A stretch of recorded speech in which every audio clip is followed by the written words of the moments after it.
Okay. So hello everyone. तो यार आज जो हमारी वीडियो है इसमें हम देखेंगे कि हमारा मध्यानुपाती, तृतीयानुपाती, चतुर्थानुपाती और एक हमारा ये भी होता है कि प्रथम अनुपाती। ठीक है, तो ये सारी चीज़ें देखेंगे और एक भी आपको सूत्र याद करने की जरूरत नहीं है। मैंने वैसे सूत्र बस लिख दिया है, लेकिन सिर्फ मैंने इसलिए लिखा है कि आपको समझा सकूं कि ये सूत्र आते कैसे हैं। आपको एक भी सूत्र नहीं याद करने की जरूरत है। जब मैंने पिछली वीडियो में देखा था, एकदम बेसिक चीज़ देखा था कि इन सब का मतलब क्या होता है, बस इसी पर हमारा हल होगा।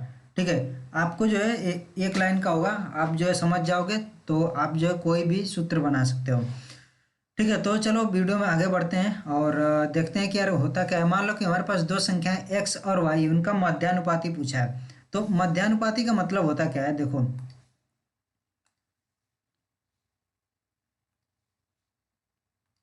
मध्यानुपाती का मतलब हो गया कि क्या होगा कि अगर मेरे पास जो है, जब दो संख्या, अगर किसी संख्या का अनुपात निकालना होगा तो क्या चाहिए मुझे, कम से कम दो संख्या चाहिए कि मुझे भाई एक्स बटा वाई, यानी कि ये अनुपात में होगा, एक्स और वाई है।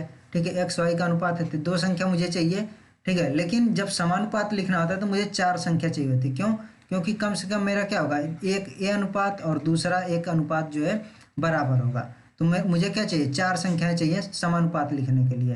तो मैं क्या लिखता हूँ इसको, एक्स वाई समानुपात में ए और बी के अनुपात के। ठीक है, ये चीज़ मैं लिखता हूँ। तो जब बोला जाता है कि यार मध्यानुपाती निकालना है ना, तो आपको जो है किसी तरह से चार संख्या करनी पड़ेंगी। तो अगर मेरे को बोल दिया कि यार ए एक्स और वाई का मध्यानुपाती क्या होगा, तो मैं इस तरह लिखूंगा कि अगर इनका मध्यानुपाती मुझे लिखना है तो मैं लिखूंगा कि भाई एक्स और ए। ठीक है, सॉरी, ये आप यहाँ पर फिर लिखोगे कि मान लेते हैं कि एक्स ए और वाई जो है ये समानुपात में है।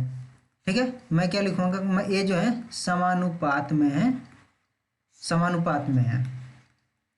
इसको अच्छे से नोट कर लेना, अगर आप नोट करते हो तो। ये मैं बोल दिया कि समानुपात में है। अब ये चीज़ जब मैं समानुपात में बोला तो इसका मतलब क्या हो कि एक्स और ए क्रम सेम रखना, क्रम नहीं चेंज करना है। ठीक है, एक्स और ए जो है, ये क्या हो जाएगा, समानुपात में है ए और वाई। ठीक है, यानी कि इनका जो अवसर, सॉरी, इनका जो अनुपात है वो जो है इसके अनुपात के बराबर है, यही चीज़ मैं बोलूँगा। ठीक है, तो अब यहाँ से क्या हो जाएगा, एक्स बटा में ए और बराबर में ए बटा वाई हो जाएगा। फिर यह गुणा कर लो। ठीक है, तो ए हो जाएगा ए स्क्वायर बराबर एक्स वाई, और ए बराबर क्या हो जाएगा, कड़ी में एक्स वाई हो जाएगा। तो ए आपका क्या था, ए जो है आपने माना था कि मेरा मध्यानुपाती है, मध्यानुपाती यही है। ठीक है, मध्यानुपाती का मतलब बीच में। ठीक है, तो इसलिए हमने कहाँ पर रखा, एक्स और वाई के बीच में रखा है। इतना कि ये क्लियर है कि जब मुझे मध्यानुपाती पूछेगा तो मुझको इसको बीच में रखना पड़ेगा। एक चीज हो गया मध्यानुपाती वाला। फिर पूछता है कि तृतीय अनुपाती। तो तृतीय अनुपाती कैसे निकालूंगा मैं, तो मैं बोलूंगा, अगर मुझे बोल दिया कि भाई एक्स और वाई का जो है तृतीय अनुपाती बताओ, तृतीय अनुपाती बताओ, तो मैं बोलूंगा कि एक्स वाई और ए को मैंने तीसरे स्थान पर रखा, क्योंकि तृतीय अनुपाती पूछा इसलिए मैंने ए को कहाँ रखा, तीसरे स्थान पर रखा है। ठीक है, ये मैं बोलूंगा ये किस में है, समानुपात में है। ठीक है, अब जब ये समानुपात में है तो मैं क्या बोलूंगा कि एक्स और वाई का जो ये जो अनुपात है ये किसके बराबर है, वाई और ए के अनुपात के बराबर है। क्योंकि लास्ट में तो यही बच रहे हैं दो, तो मुझे ए जो दो हैं इन दोनों का अलग लेना पड़ेगा, इन दोनों का लास्ट वालों का अलग लेना पड़ेगा। यहाँ से मेरा क्या आ जाएगा, एक्स बटा वाई बराबर में वाई बटा ए, और यहाँ से मेरा आ जाएगा, मैं इसको नीचे लिखता हूँ, वाई स्क्वायर बराबर ए इंटू एक्स हो गया, ए गुणे एक्स। अब ए का मान मुझे निकालना है, क्योंकि ए को मैंने क्या माना था कि ये तृतीय अनुपाती है मेरा, ये क्या है, यही मेरा तृतीय अनुपाती है। ए बराबर क्या हो जाएगा, वाई स्क्वायर बटा एक्स हो जाएगा। ठीक है, एक्स जो है इसमें गुणा है तो दूसरे तरफ जाएगा तो भाग हो जाएगा। अब जो है यही सेम सूत्र मैंने यहाँ पर लिखा हुआ है, सेम सूत्र मैंने लिखा हुआ है, आप मिला सकते हो। यहाँ पर जो आपका तृतीय अनुपाती एक्स और वाई यहाँ पर लिखा हुआ है कि इनके बीच का तृतीय अनुपाती वाई स्क्वायर बटा एक्स होगा, और अगर मुझे निकालना होगा कि मध्यानुपाती क्या है तो कड़ी में एक्स गुणे वाई होगा। ठीक है, यही चीज़ मैंने यहाँ पर लिखा हुआ है, आप मिला सकते हो। तो हमें ये चीज़ याद करने की ज़रूरत नहीं है, ये ऐसे ही हमारा निकल जाएगा। ठीक है, आपको बस ये समझ लेना है कि यार हमारा अगर पूछ देता है कि यार मध्यानुपाती, ठीक है, अगर बोल दिया कि मध्यानुपाती। तो मध्यानुपाती का मतलब क्या हुआ, उस समय पर दो हमारी संख्याएं दी रहेंगी और दो संख्याओं के बीच में हमें जो संख्या लिखेंगे वही हमारे मध्यानुपाती होगा। तो दो एक्स और वाई के बीच में हमने जो लिखा मध्यानुपाती हो गया। अब देखो समानुपात में चाहिए हमें कितनी, 4 संख्याएं, तो ये 3 संख्याएं, तो हमें क्या करना पड़ेगा कि बीच वाली संख्या को 2 बार लिखना पड़ेगा।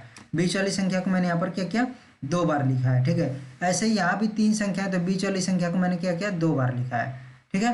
ये चीज़ क्लियर हो गई कि हमारा एक कैसे हल हुआ है। अब बढ़ते हैं आगे, और क्या चीज़ है, ठीक है, यहाँ पर वो चीज़ मैंने आपको समझा रखा है। फिर आता है आपका चतुर्थ अनुपात। तो चतुर्थ अनुपात जब पूछेगा तो इसमें क्या होगा कि इसमें 3 संख्या आपकी दी रहेंगी, ठीक है। इसमें क्या होता है कि चतुर्थ अनुपात में आपकी 3 संख्या होती हैं, यानी कि एक्स वाई जेड। तो इनका जो है चतुर्थ अनुपात पूछेगा, चतुर्थानुपात, ठीक है। तो मैं क्या बोलूँगा कि जब चतुर्थ अनुपात पूछा है तो मैं बोलूँगा भाई एक्स वाई जेड और ए मेरा क्या चतुर्थ अनुपात है। ए जो है किसमें है, समानुपात में है। जब समानुपात में मैं इनको बोलूँगा तो क्या हो जाएंगे, यक्स और ए जो है इनका अनुपात ये बराबर है जेड और ए के अनुपात के, ठीक है। अब यहाँ से क्या हो जाएगा, यक्स बटा वाई बराबर में जेड बटा ए, और इनका आपस में तिर्यक गुणा होगा तो ए गुणे एक्स बराबर हो जाएगा वाई गुणे जेड।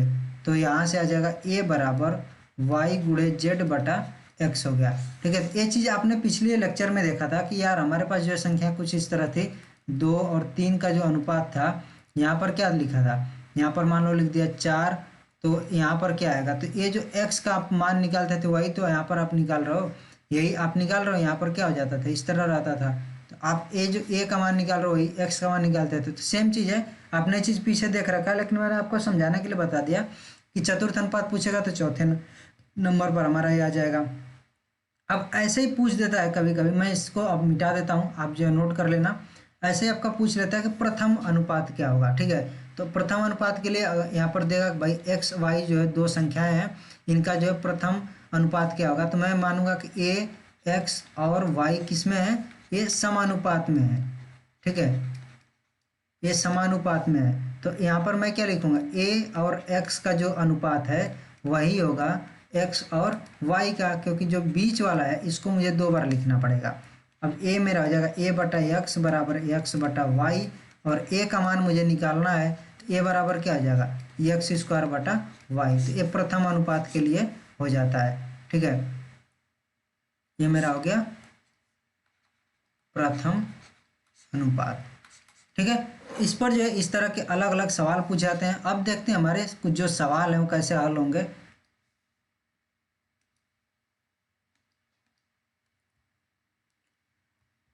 अब एक चीज़ और है, मैं यहाँ पर मिस कर रहा हूँ कि x और y का विलोमानुपात, ठीक है। तो विलोमानुपात का मतलब क्या हो, विलोम, विलोम का मतलब क्या होता है, उल्टा। अगर मैंने a लिखा है तो a का उल्टा क्या होगा, a का विलोम a बटा 1 बटा a हो जाएगा, ठीक है। अगर मेरे पास जो है नंबर है 10 है तो इसका विलोम क्या होगा, 1 बटा 10 होगा। तो ऐसे ही x और y का विलोमानुपात, यानी कि इनका उल्टा कर दो, ठीक है। x का क्या कर दो, 1 बटा x कर दो, y का क्या कर दो, 1 बटा y कर दो, फिर इनका अनुपात ले लो। जैसे आप क्या कर रहे थे, x और y का अनुपात, तो आप इस तरह लिख देते थे, जब 1 बटा x और 1 बटा y का अनुपात लेना है तो यही हमारा 1 बटा x और अनुपात हो जाएगा 1 बटा y का, ठीक है। यही चीज़ हमें लेना है। तो अब ये जो है y और x कैसे आ गया, तो आपको जो फिर क्या करना है, तिर्यक गुणा कर लेना है। तिर्यक गुणा करोगे तो क्या हो जाएगा, इधर y हो गया इधर x हो गया, तो यही जो है उल्टा हो जाता है। x और y का विलोमानुपात क्या हो जाएगा, y और x का अनुपात आ गया, ठीक है। और ये जो चीज़ है किसी राशि को ए और बी में बांटने पर, इसको हम देख लें किसी और सवाल की मदद से देखेंगे तो और अच्छे से समझ में आएगा ये चीज़, ठीक है।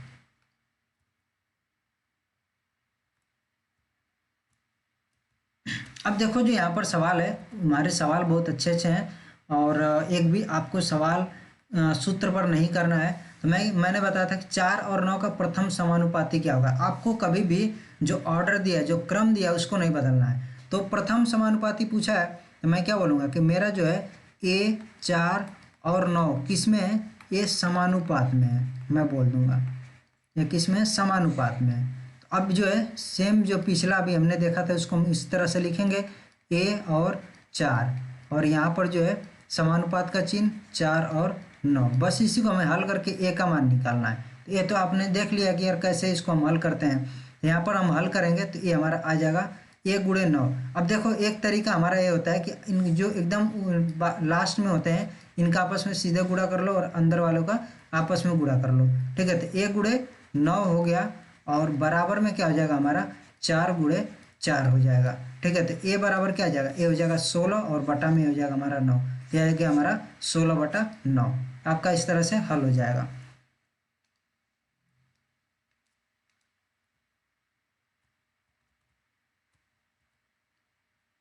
अब फिर पूछा 8 और 2 का मध्यानुपाती, तो मैं फिर क्या करूँगा, बोलूँगा कि भाई 8 ए और 2 किस में है, समानुपात में है, ठीक है। तो मेरा यहाँ पर क्या आ जाएगा 8 आएगा, फिर ए आएगा और ए समानुपात है यहाँ पर चिन्ह ए और 2 का, आपस में ए जो है बाहर वालों का बाहर गुणा कर लो और ए वालों का जो अंदर वाले हैं उनका आपस में गुणा कर लो। ए गुणे ए स्क्वायर और यहाँ पर 8 गुणे 2 16 हो जाएगा, तो यहाँ पर आ जाएगा कड़ी में 16 बराबर क्या आ जाएगा 4 आ जाएगा। तो ये हमारा हो जाएगा मध्यानुपाती 8 और 2 का।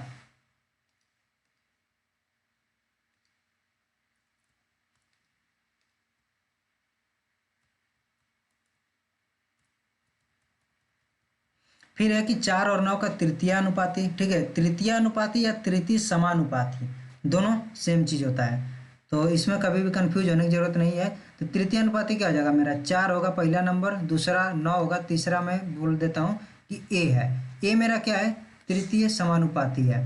तो अब क्या है ए जो है मैं बोलूँ ये समानुपात में है, ठीक है। तो मैं मेरा हो जाएगा 4 और 9 और यहाँ पर समानुपात का चिन्ह 9 और ए, 4 और ए का आपस में गुणा कर लो, 4 गुणे ए बराबर में अंदर वालों का आपस में गुणा करो 9 गुणे 9 ए बराबर क्या हो जाएगा 81/4 ये हो जाएगा। मैं आशा करता हूँ कि ये चीज़ें आपको अच्छे से समझ में आ रही होंगी, ठीक है। और ये वाला तो हमने पिछले लेक्चर में कवर कर लिया था, तो इसमें कोई बहुत बड़ी चीज़ नहीं है। अब फिर जो है आपका प्रथम समानुपाती पूछा हुआ है, यहाँ पर 3 नंबर दिए हैं, ठीक है। कभी कभी हो सकता है आपको 2 ही नंबर दें, कभी आपको 3 नंबर दे रखा है, तो आपको मैंने पूरा लॉजिक समझा दिया, आप ऐसे सवाल को आसानी से कर सकते हो। यहाँ पर क्या हो जाएगा 3 नंबर है, प्रथम समानुपाती पूछा है, ठीक है भैया। यहाँ पर क्या हो जाएगा ए हो जाएगा और 4 हो जाएगा और फिर क्या हो जाएगा आपका 4 हो जाएगा और सॉरी यहाँ पर 48 है, 48 हो जाएगा और 16 हो जाएगा। बाहर वालों का आपस में गुणा अंदर वालों का आपस में गुणा, ए गुणे 16 बराबर में क्या हो जाएगा 4 गुणे 48 और ए बराबर क्या हो जाएगा 4 गुणे 48 बटा में 16, तो 16 यहाँ 48 हो जाएगा, ठीक है। तो ये कितना आ जाएगा मेरा 12 आ जाएगा, 4 3 12, आप देख सकते हो 12 आया है, ठीक है। फिर अगला सवाल है कि 10 24 और 36 का तृतीय समानुपाती, तो ठीक है भाई हमारा जो है यहाँ पर कितना नंबर है 3 नंबर दे रखा है, लेकिन हमें ये चीज़ पता है कि तृतीय समानुपाती पूछेगा तो नंबर कहाँ जाएगा तीसरे नंबर पर जाएगा, ठीक है। तो हमें कहाँ पर लिखना है 10, ठीक है 10 24 और ये मेरा जो तृतीय अनुपाती है और ये क्या है 36 है, ये क्या है ये समानुपात में है, मैं बोलूँगा ये किस में है समानुपात में है। तो इसका मतलब क्या हुआ कि 10 और ए जो है 10 और 24 का जो अनुपात है ये बराबर है किसके ए और 36 का जो अनुपात है। तो अब मेरा क्या हो जाएगा 10/24 बराबर ए बटा 36 हो जाएगा। अब इनका जो है तिर्यक गुणा हो जाएगा, तो क्या हो जाएगा यहाँ पर 24 गुणे ए बराबर 10 गुणे 36 हो जाएगा। तो ए का मान कितना आ जाएगा 10 गुणे में 36 बटा में 24, ठीक है। तो ये हो गया 12 दूना 24 और 12 हैं 36 और 2 से 5, तो आ गया मेरा 15। तो उत्तर कितना हो गया 15 हो गया, ठीक है। तो ये जो है आपको जब समझ में आएगा कि जब तृतीय अनुपाती पूछेगा तो आपको तीसरे स्थान पर रखना है, अगर आपको पूछ दिया कि मध्यानुपाती तो आपको क्या करना है दूसरे स्थान पर कि बीच में रहेगा वो। अगर आपको चतुर्थ अनुपाती पूछेगा चौथे स्थान पर रखना है, अगर प्रथम अनुपाती पूछेगा तो पहले स्थान पर रखना है, ठीक है। तो ये बहुत अच्छे अच्छे सवाल थे जिससे कि आपको जो कोई अब डाउट नहीं रहेगा कि हमें प्रथम अनुपाती द्वितीय अनुपाती तृतीय अनुपाती कोई भी रहे वो कैसे निकालना है, ठीक है। अब ये जो सवाल है ए और बी का हमें अनुपात दिया, बी और सी का अनुपात दिया, तो ए बी सी का अनुपात क्या होगा ये पूछा है। इस सवाल को हम नेक्स्ट लेक्चर में करेंगे और ऐसे ही और भी हमारे पास सवाल हैं। अब देखो ये जो सवाल है इसमें बहुत लोगों को कन्फ्यूजन होता है कि कैसे जो हम हल कर लेते हैं, कैसे कर देते हैं, तो इसको भी मैं बताऊंगा। आपको कभी भी कोई ट्रिक नहीं याद करने की जरूरत है, ठीक है। सारा का सारा आप ऐसे हल करोगे कि यार जो है आपको एक अच्छे से मैथ जो है उसकी नॉलेज हो, उस टाइप से आप हल करोगे तो आपको जो है बहुत कम टाइम में सारा का सारा चीज़ें सीख जाओगे। तो ये जो है नेक्स्ट लेक्चर में सारी चीज़ें हम डिस्कस करेंगे। आज की वीडियो में बस इतना ही, मिलते हैं नेक्स्ट वीडियो में। और आशा करता हूँ कि यार ये जो चीज़ मैंने आपको बताई है बहुत अच्छे से क्लियरली समझ में आई होंगी, और कोई चीज़ नहीं समझ में आए तो यार कमेंट कर सकते हो, ठीक है। तो मिलते हैं नेक्स्ट वीडियो में। So till then take care, bye bye.